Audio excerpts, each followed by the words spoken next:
mga balita, tiwala ang Malacanang na magsisilbing inspirasyon sa Civil Aviation Authority of the Philippines ang pagkakatanggal ng Philippine Airlines sa blacklist ng European Union.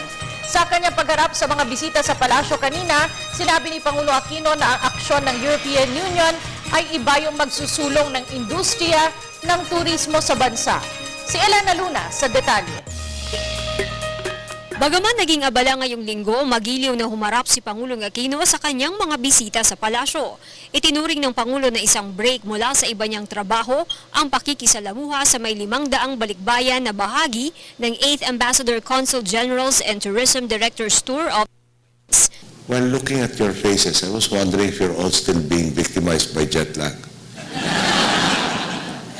I wonder if I look like you. We finished at about midnight last night going over the budget and some details about our ongoing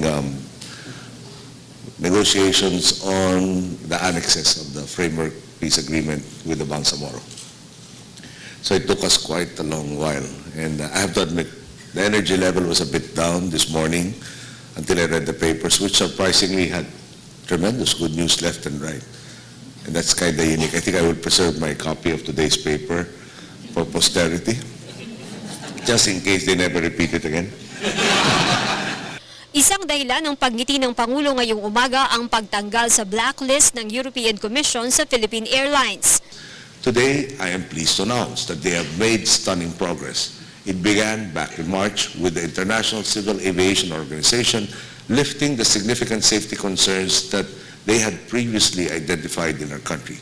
This led to the very good news we received just yesterday, that the Air Safety Committee of the European Commission has allowed our flag carrier, Philippine Airlines, to resume flights to Europe.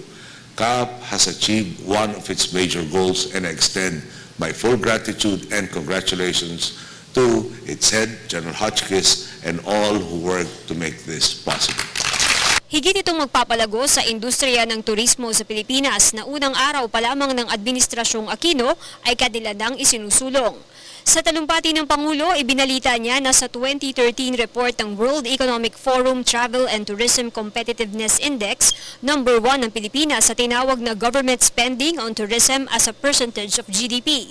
In fact, last year, we breached the 4 million mark for the first time in our history, recording 4.3 million international tourists, a 9% increase from the 3.9 million international tourists of 2011.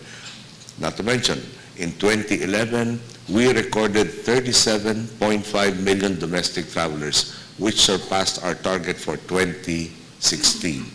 Might I repeat that we have already surpassed the 2016 target as early as 2011.